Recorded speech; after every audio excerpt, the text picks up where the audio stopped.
तर तिकडे सांगलीत पुण्यश्लोक अहिल्यादेवींच्या पुतळ्याचं अनावरण करण्यात आलंय। मुख्यमंत्री देवेंद्र फडणवीसांच्या हस्ते या पुतळ्याचं अनावरण करण्यात आलं।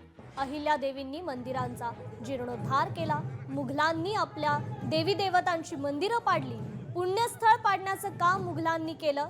मात्र अहिल्यादेवींनी 28 वर्ष राज्यकारभार पाहिला।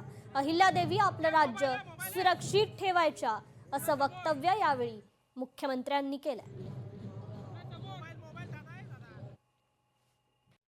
पुण्यश्लोक लोकमाता अहिल्यादेवी होळकर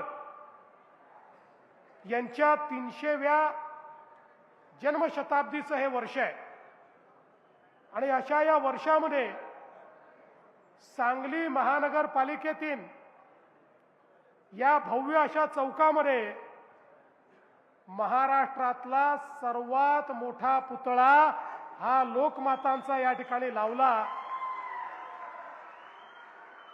मी त्याबद्दल सांगली महानगरपालिका आणि मंचावरील सर्व नेते मंडळींचं अतिशय मनापासून अभिनंदन करतो, त्यांचे आभार मानतो।